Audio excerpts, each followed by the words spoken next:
We met with President Obama. He introduced himself to me, and the first thing he says is, "You play golf?" And I go, not really. And he looks at Larry and goes, "This guy's a better golfer than you think he'd be from looking at him, but he wears so much sunscreen." And I'm like, "Oh yeah, it's like you're playing with a mime." So Obama's just on Larry, and Larry's just like, "I'm sorry, my dad's not from Kenya." So my immediate thing is, my job is to get these two together on screen because they're so fun together. The president was very game. I remember there was a moment where we were talking about one of the sketches, and the president had a note about something, and Larry goes, yeah, we'll take care of it, don't worry about it. And Obama just goes, I see how this is gonna be. I give you one note and you get into a defensive crouch. The president says, when I was in the Oval Office, I like to think that I took advice and I took notes from the people around me, and I was president of the United States. And Larry just goes, yeah, but I'm president of this. Welcome to Obsessed, the podcast. I'm Matt Wilstein from The Daily Beast, and today on the show, I am so excited to be joined by a brilliant writer and director who has somehow managed to work closely with LarryDavid for more than 30 years on Seinfeld, Curb Your Enthusiasm, and now their latest HBO series, Life, Larry, and the Pursuit of Unhappiness.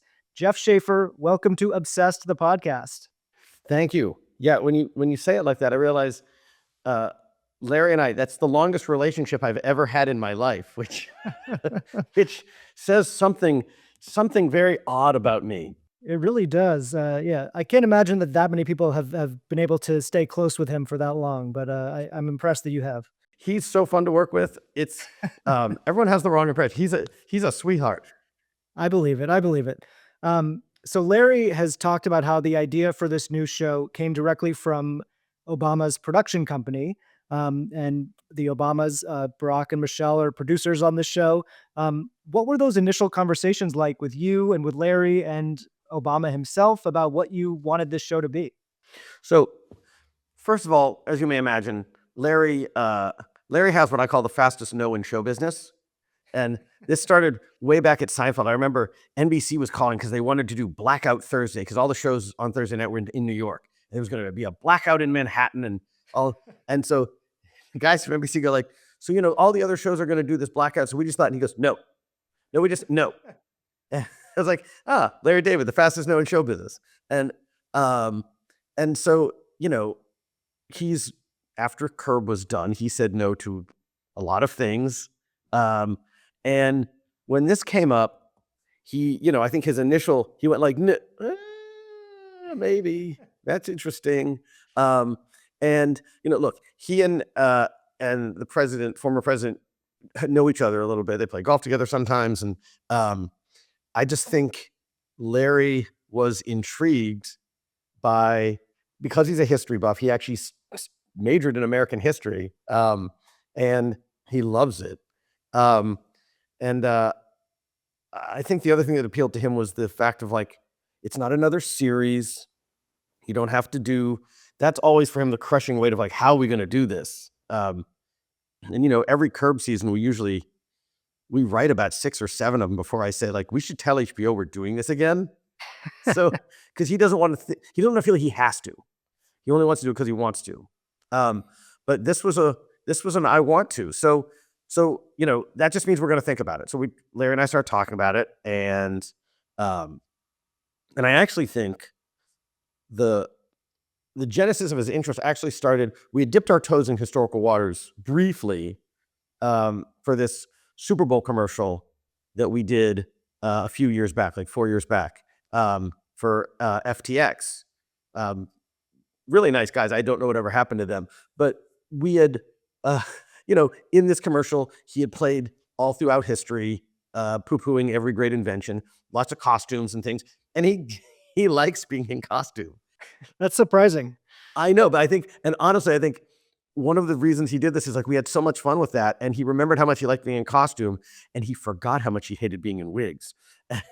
And so he's like, but anyway, so we're talking about it, and we come up with some stuff, and so we start meeting with, we met with the President Obama, and that meeting is just incredible. So I've never met the president.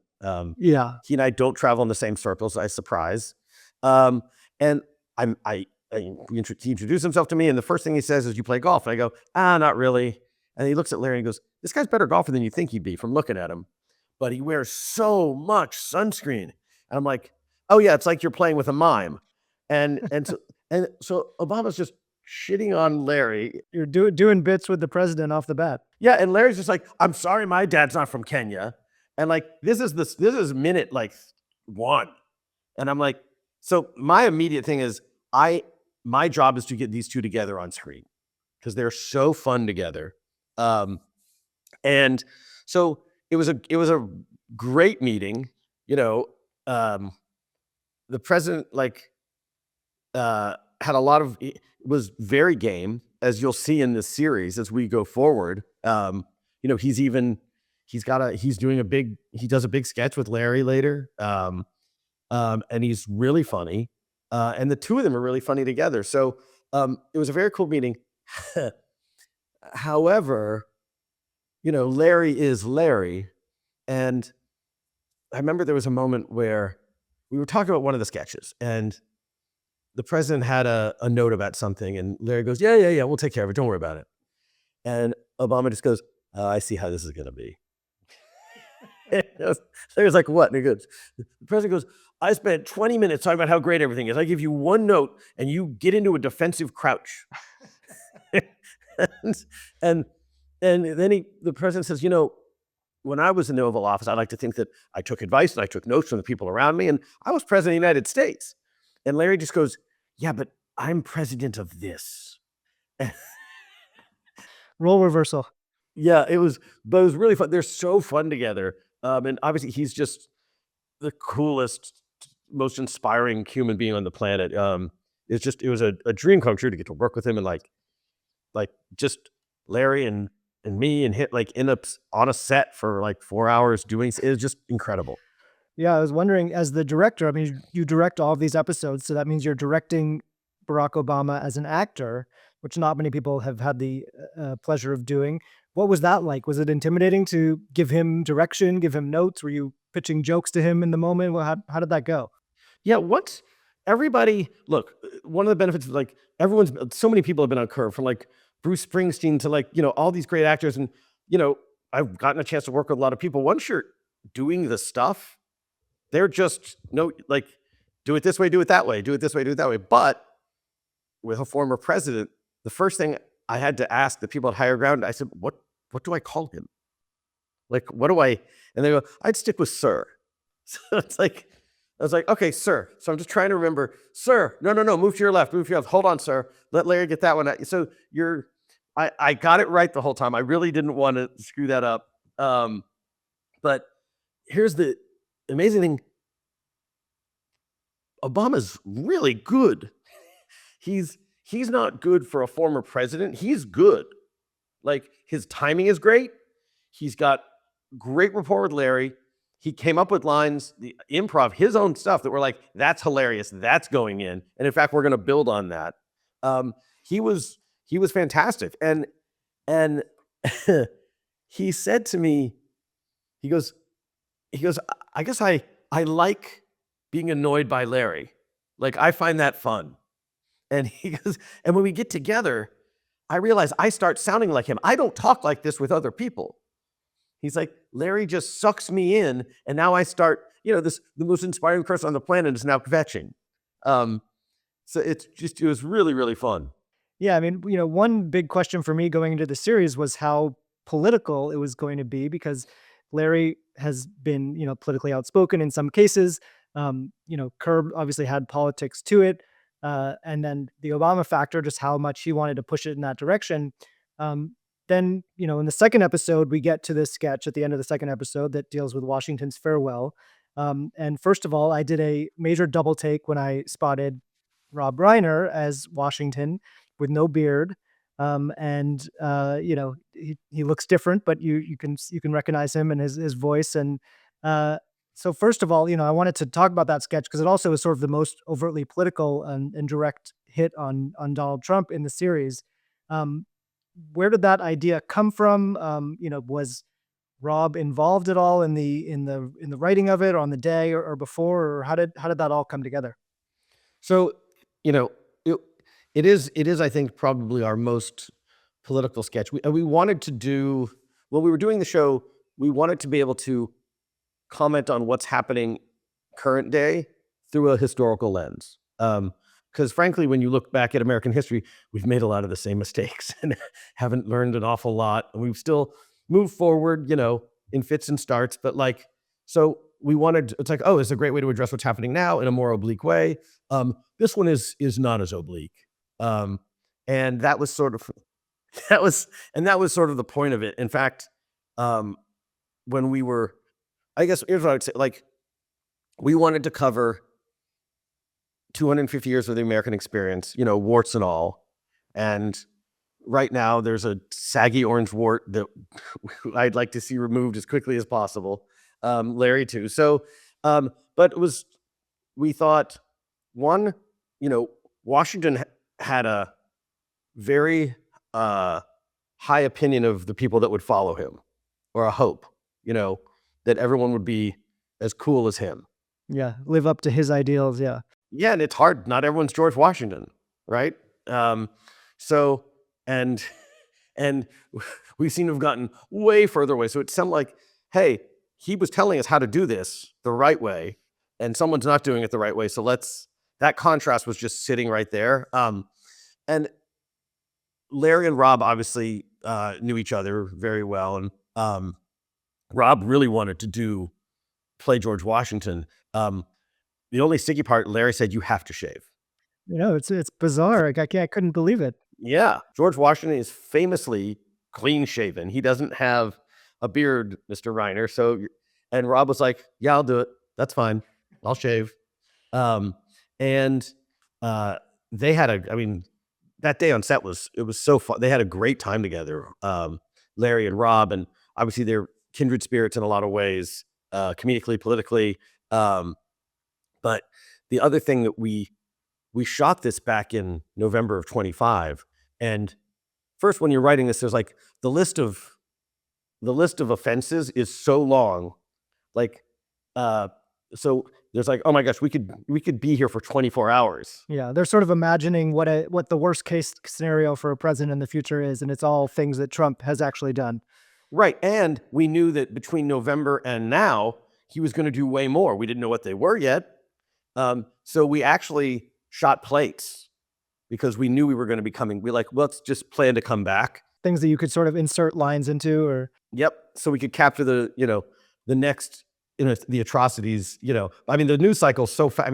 Every day it's a new thing. We become so inured to it. But we knew, okay, let's just we'll hit it again. We'll hit it again in a few months, and that's where we get it was all the ICE stuff and Epstein stuff, and it was just like, okay, let's go at it. Mm-hmm. The one thing I would say is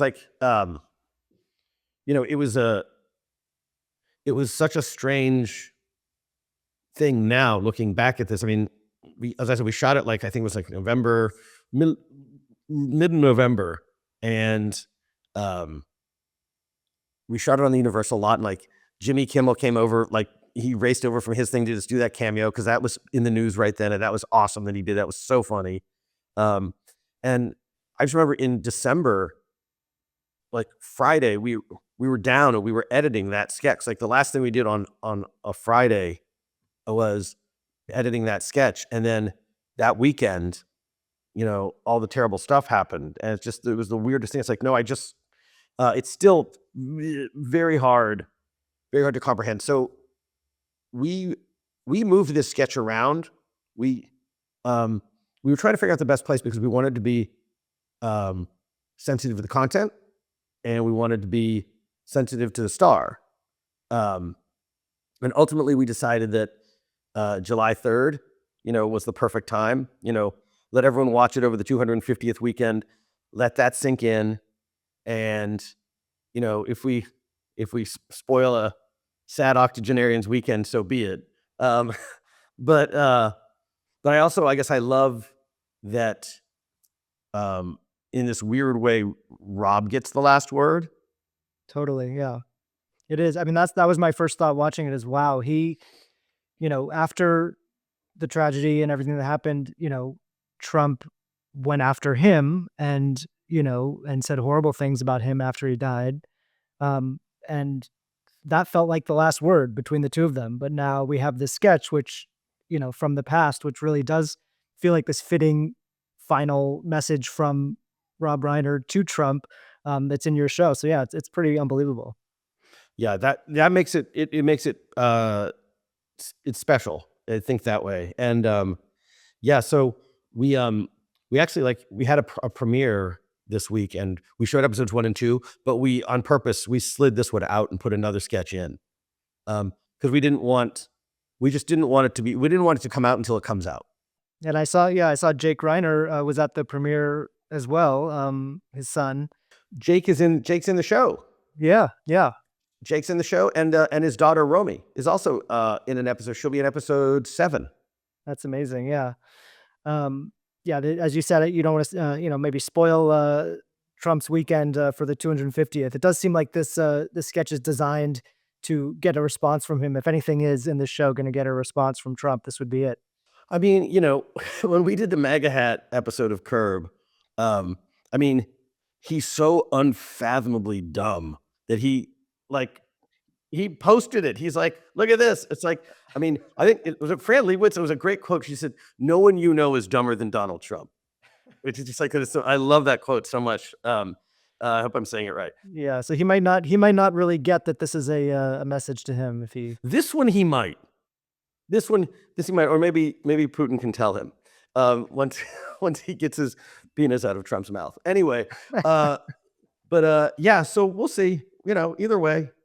Well, yeah, as I said, it was very, moving and impactful in ways that I'm sure you did not expect it to be when you made it. Yeah. The other sketch that really stood out to me is this sketch that centers on Jonas Salk, the inventor of the polio vaccine, which I know kind of stems from Larry's stand-up way back in the day, and it becomes a real comment on RFK Jr. as well. So I'm curious, sort of where that came from and sort of the thinking behind that one. So yeah, Larry's act. I mean, you can actually see how historically intrigued he was from his early act. There's so much stuff that's like historical and I guess and no one got, but 50 years later they're gonna get it.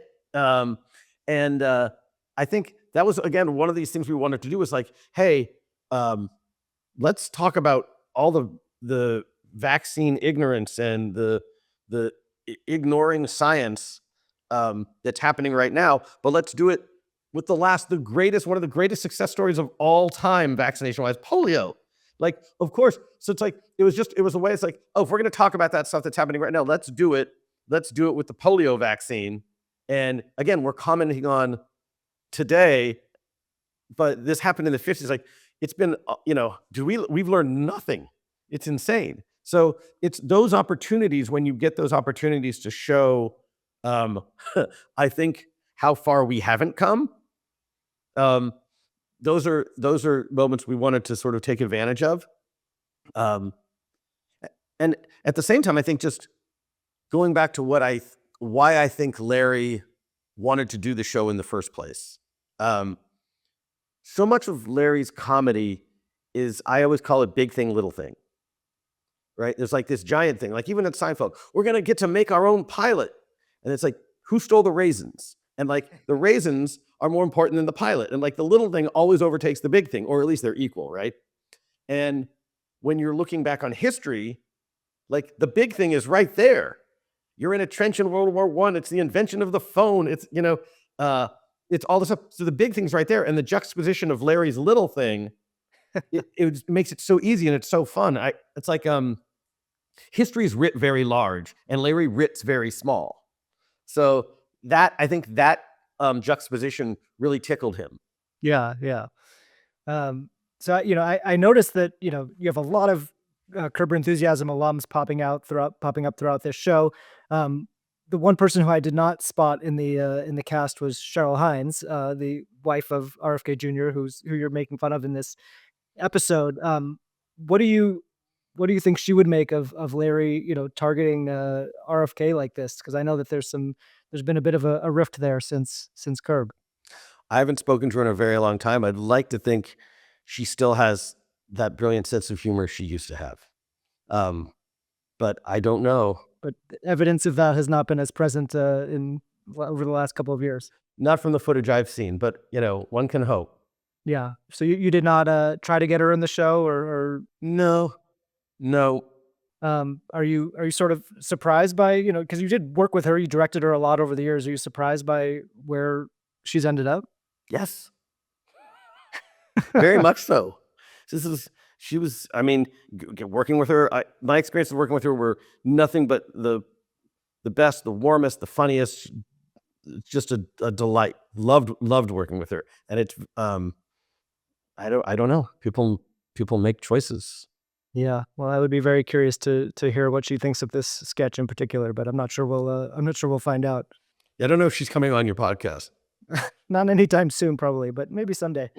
Um, so we started this conversation, talking about how long you've been working with Larry, more than 30 years.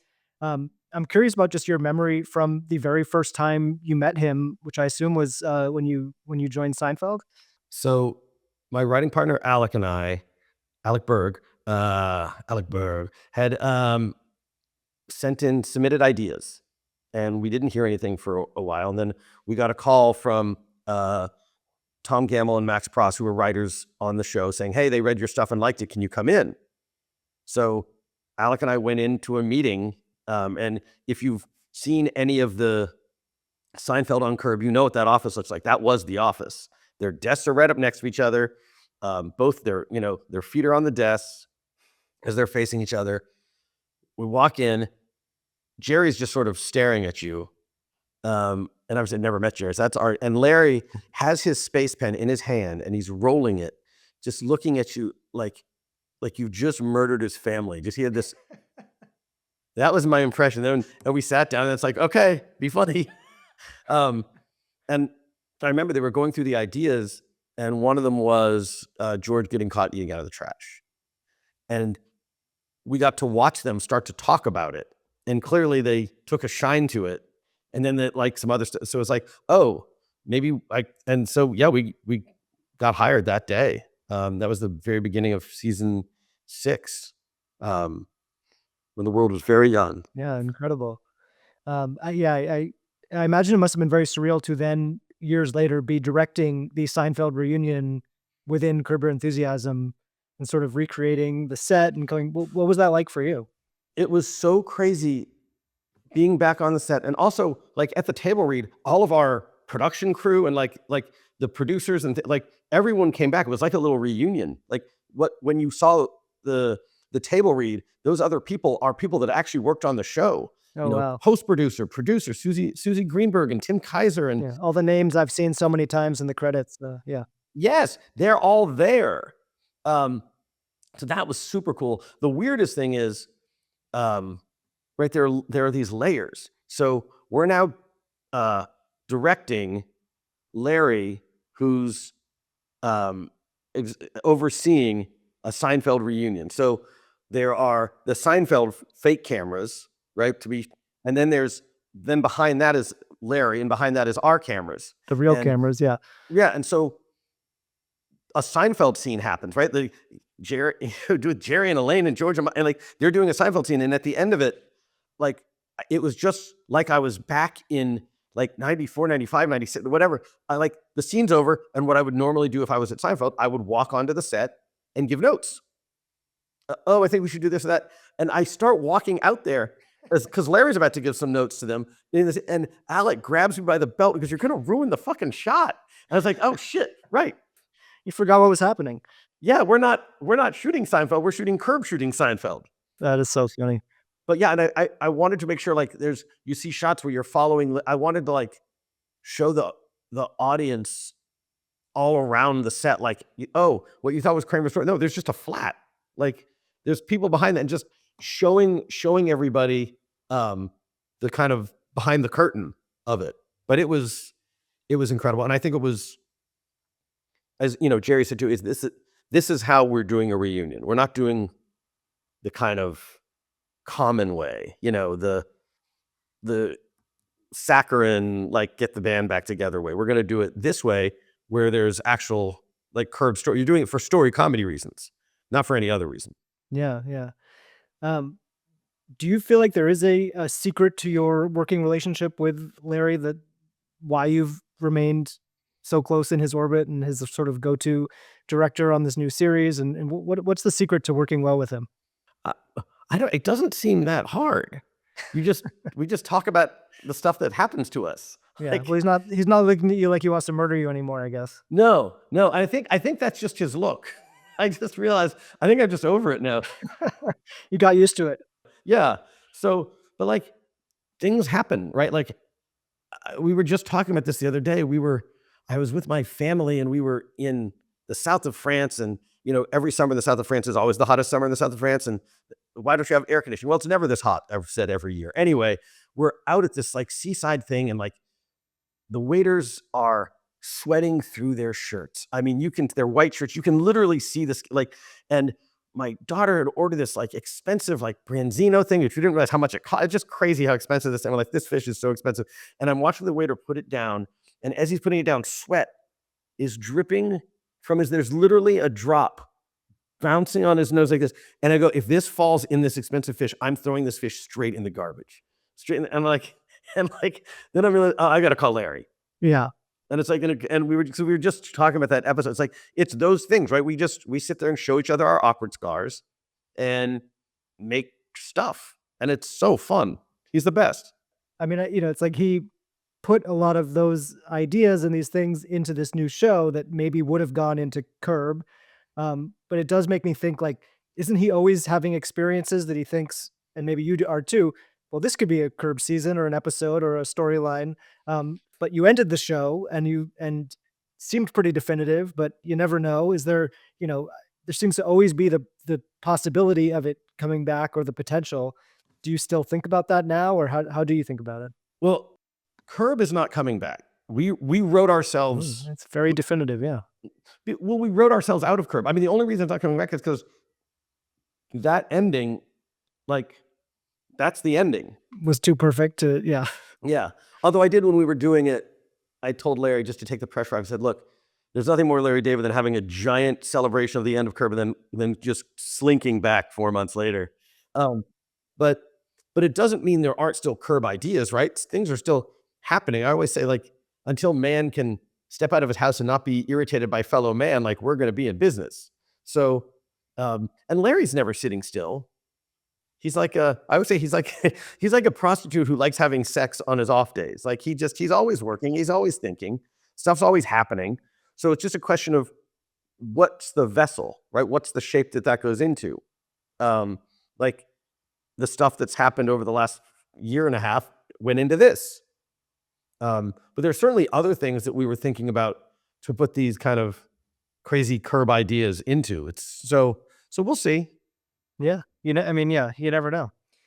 I feel like there's this perception that Larry has not changed at all over the course of his life and career, that he's always been this guy. But as someone who's worked closely with him for that long, have you seen changes? Do you feel like he has changed?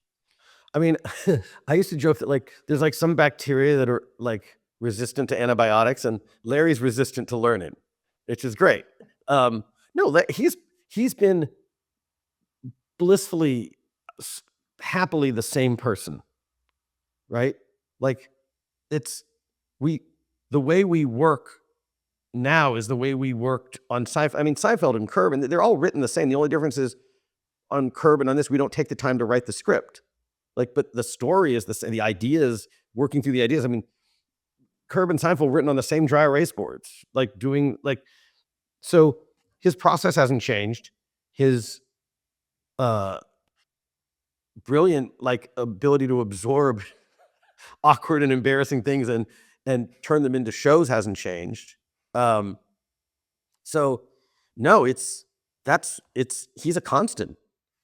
The world has changed, but he hasn't. I think we literally did that as like season 11 or so. Like, Yeah, the tagline, yeah. yeah, he's the constant. Whatever, like, the imaginary number for like complaining is, like, that's him, and it doesn't change. Yeah, it definitely comes through in the new show as well. So I do want to touch on a few other things that you've done outside of working with LarryDavid, because you've also had a career doing a lot of other things. So kind of quickly running through these, your first movie that you directed was EuroTrip, and there's a very famous Matt Damon cameo in the movie. And I just wanted to quickly get your version of how Matt Damon ended up in EuroTrip.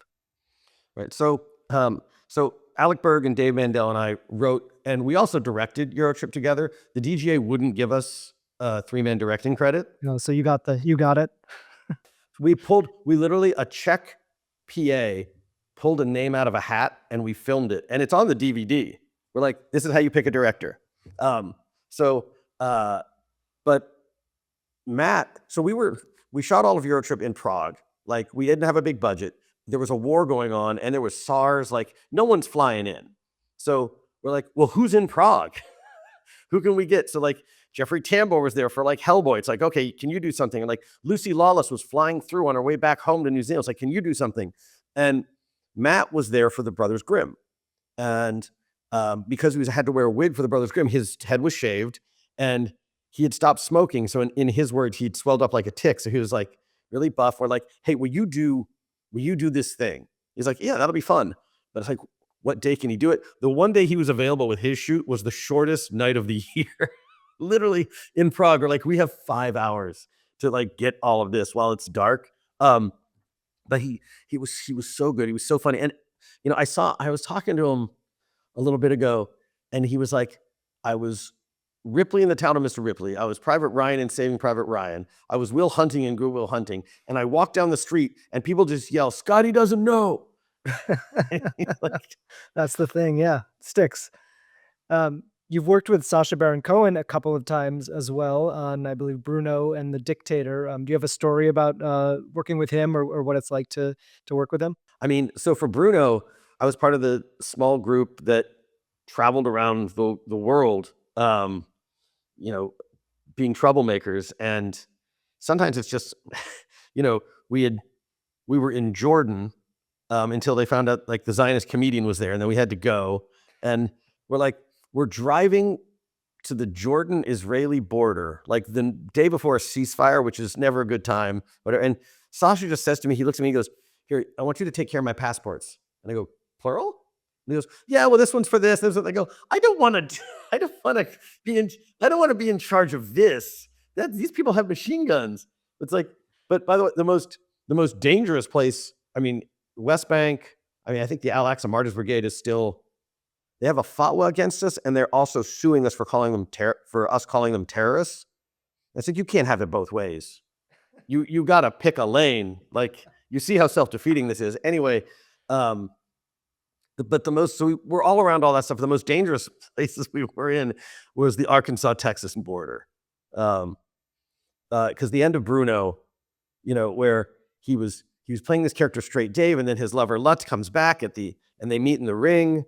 What people don't see is like, you may see 5 minutes of something, but we've been there for a long time. And like, for that, it was an audience drinking 25-cent beers and getting really riled up. And the anger and betrayal that audience felt when Sasha and Lutz started kissing. I mean, the first time someone jumped in, and we had a hidey hole to it's like, you got to go back out there. It's like, I'm not going back out there. Yeah. You had the trap door, right? Yeah. Yeah. And then the second time, even with bicycle, we had to bicycle lock like all of the chairs. They still, when you watch them kiss and there's a chair flying through, that's a real chair. Yeah. It's insane. But the weirdest thing is, there had been an undercard, like 8 or 9 undercards of other wrestlers. So Larry Charles and like I and like the other people, we're in the back where all the camera stuff are, but the other wrestlers are there too. And now they're not happy. So we had to get I remember getting a police escort out of the back of the arena with all the other wrestlers so mad at us. I just remember this one guy looking at us and just going like, look at that, shit following shit. And just like getting stuff thrown at us on the bus while we're like trying to get out of there. It was crazy, but I loved it. Someone else you've worked with on the show that I really love is Dave Bird, aka Lil Dicky on Dave. Did he feel like some sort of successor to LarryDavid to you? Because I feel like there's some sort of kindred thing happening there where he's sort of like the modern day LarryDavid. There's a lot of Larry in Dave, and I didn't know that. Like, I took the meeting. I was busy, but they're like, just take the meeting with him.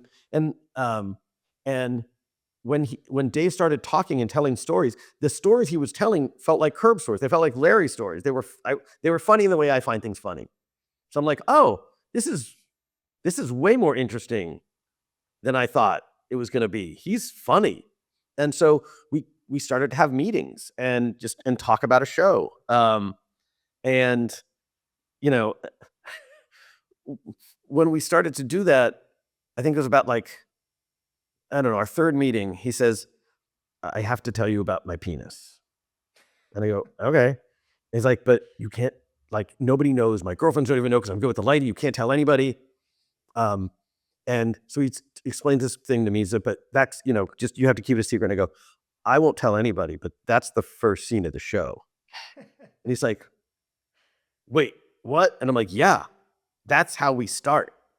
And watching and talking him through doing the math of like, well, it'll make the show good, so I'll be more famous, so I'll get more girls, but girls won't know about this, so I don't know how that's going to affect me, and doing this cost-benefit analysis.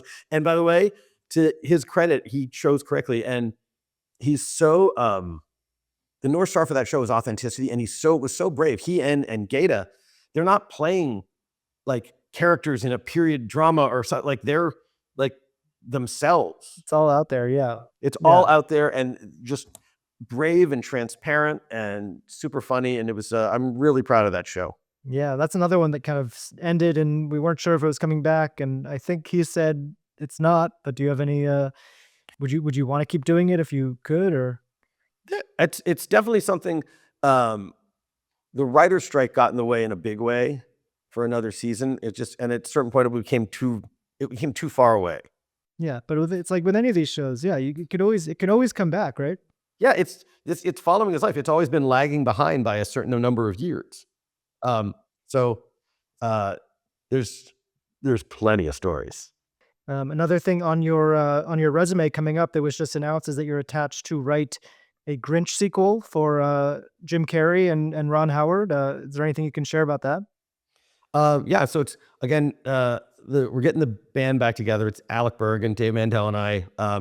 And Ron and Brian called us up and said, hey, people love this movie. We've just been thinking about it again. Do you want to do it again? Because we did a giant rewrite of that and sort of, it ended up being uncredited, but we basically wrote all of the stuff with Jim and actually everything, really. So they were like, do you want to do this? We're like, oh, that'd be so fun. Working with Jim was so fun that for the first one, he's, as has been well documented, he was in all these layers of latex. He had these terrible lenses in his eyes. And he's like, I'm not going to be able to improvise at all when I'm in this. This is just a pain management situation. So what they did was we taped out all the sets on an empty stage at Universal, and we did them all. And we got to sort of play and do all of the, basically rewrite all of the stuff that way with him, which was just a blast. 'Cause even when he's in shorts and a t-shirt, you're watching him move and he's incredible. He's just such a brilliant physical comedian. And we had so much fun with him. We're like, oh, we'd want to be great to work with Jim again, because he's so fun. Ron and Brian, we love. And also on a personal level, it's really fun to get to write with Alec and Dave again. We all got so busy doing different shows that our schedules, it's just been hard to come back together for something. But now we're finally getting to come back together for something, and it's really fun. Yeah, I hope the technology has improved so that it's not a literal torture chamber for him to be in that costume this time. That's exactly. I think everyone's going to have a much more pleasant experience. When you look back, is there something that you said no to at the time that you now wish you could go back and say yes to? I mean, one thing, and I guess everything times out for the right way. I wish we had started directing our own stuff earlier. Just to have that, I never thought about it. I was just like, I want to come out to LA and be a writer. I didn't even know what that really meant. Grew up in Ohio. I mean, I remember, this is so stupid. All right, I'm gonna tell you, this is so dumb. When I first moved out to LA, I was driving around and I'd see all of these street signs that had CYN at the end. And it'd be like Laurel Scene and Coldwater Scene. And I'm like, and I go, Scene, sign? Is it Welsh? Is it like Bryn Mawr or something? And then one day, and I'm not even kidding, I'm talking about 4 or 5 months, way too far. And I went, oh shit, it's Canyon. It's fucking Canyon. you stupid person. So that's how little I really thought about my environment or anything. So, we wanted to write. So we got to write something. I got to make stuff like on Seinfeld and things. When you're the executive producer and you're the head writer, you're making everything. You're doing it all. You're doing, and Larry and Jerry taught us. They taught us how to edit. They taught us how to sound mix. They taught us all that stuff, how to block. So, and then you're like, oh, in movies, you don't get to do that. And there was just, until we decided we're going to write a spec script, and that became EuroTrip. But it's like, I wish, and it's so much easier now because you've got a movie studio right here. But that's the one I wish, and I would tell it, but like, I wish I had learned all of the tools of the trade earlier. Just because I like making things. And so I wish and once you know how to direct, then you're literally getting to make it. So, that would be my piece of advice for like people starting out, is like, do all the things. Yeah, just go for it. Yeah. Is there anything that you said yes to at the time that you now wish you could go back and say no to? Well, I do have a Razzie nomination for Cat in the Hat. Okay. That's an honor though, right? Yeah, at the time. By the way, script was really good. It was just the script. It was a really good script. We had a lot of fun writing it. It was like, and those things are really hard. I mean, when the book is like 16 pages long and has 39 words in it that are all monosyllabic. Like, but the script was really good. It was just, Mike was having a hard time picking a voice. Yeah, this is the Mike Myers version. Yeah. Yeah, we went off to Prague to shoot EuroTrip and came back and just sort of went, wait, what happened? What? Okay. That's tough. Yeah. Yeah. But again, good experience. And like, I mean, look, I think the first 3 shows like Alec and we came out ever did never even aired. They were like series for like the fledgling Fox network, and like did 6 of one, never aired. Did 6 of another one, never aired. It's like, so you tell people you were a writer and like, oh, like, what have you written? It's like, oh, you haven't seen it. Well, when's it coming out? Oh, it's not coming out. So which part of this makes you a professional writer? I'm like, I got paid. I ate craft service. Like I did it, but no one ever saw it. So again, making things, having people see them, like that's the joy. Mm-hmm. Yeah. Okay, let's end on this one. They say that you should never meet your heroes, and I feel like you've probably met a lot of them over the course of your career. Do you have a story that either proves that right or wrong? I mean, I watched Seinfeld in college and thought it was really funny. And I never thought, like, I thought I'd come out to LA and be a writer on something. But, the first time I met Larry, and you heard all these stories about Larry and how he was, difficult to work with, which is not true at all. What he is, because I've seen the other side now, what he is like, no, I want to do my thing. Don't get in the way of my thing. Don't come in here with notes. I mean, as Jerry said it best once, is because Jerry knows how to distill everything down. He said to the network, don't come in here and argue balls and strikes with me. Like, so, like, I think what I had heard about Larry, which is that, oh, he's this, big, scary guy, and it's like, he'll yell at you and whatever. It's like, well, I don't know. He's like, if you have funny things and you like I've seen him yell at a lot of people, but it's because they did something wrong, right? I mean, there was a guy who used to wash cars at Lantana. Lantana, for our offices, were for curb and everything. There's a guy he would come around and go, can I wash your car? Can I wash your car? And Larry at one point was in the bathroom and he saw that guy go into another stall, urinate, but not lift the toilet seat.